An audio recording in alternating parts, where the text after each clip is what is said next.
ભુજના નારણપરના ખેડૂત નારણભાઈ પિંડોરિયા તેઓ વર્ષોથી ચીલાચાલુ ખેતી, શેરડી, કપાસ અને મગફળીનું જ વાવેતર કરતા હતા.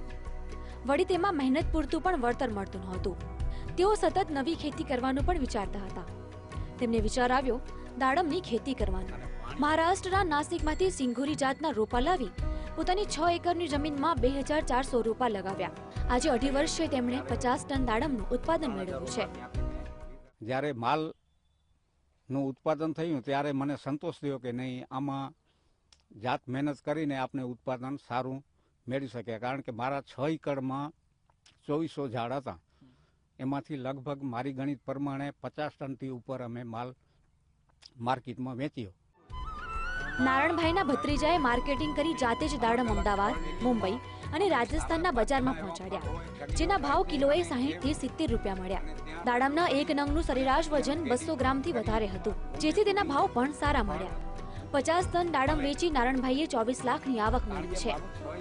બીજી ખેતીમાં એકરે રૂપિયા 35 થી 40 હજાર મળતા હતા, તે આજે 8 લાખ રૂપિયા પહોંચી ગઈ છે.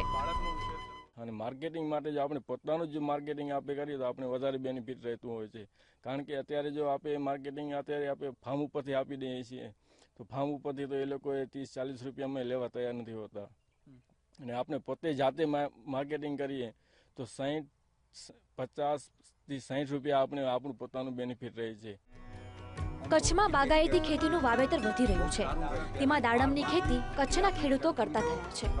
2006 થી 2007 પહેલા કચ્છમાં 70 એકરમાં દાડમની ખેતી હતી, જે અત્યારે 1200 એકરમાં થઈ રહી છે.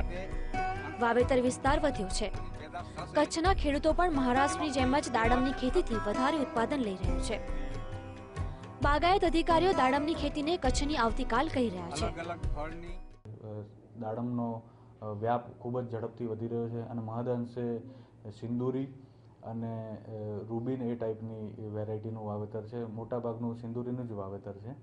તો જે નોલેજ મહારાષ્ટ્રમાં અને આંધ્રપ્રદેશમાં જે હતું એ નોલેજની આપલે ગુજરાતમાં પણ થઈ જાય અને એ નોલેજ અને ખેતી પદ્ધતિઓના આધારે કચ્છના ખેડૂતો પણ ખેતી કરી અને મહારાષ્ટ્ર જેવા સારા ઉત્પાદનો મેળવી અને આર્થિક રીતે સારા નફો મેળવેલા છે.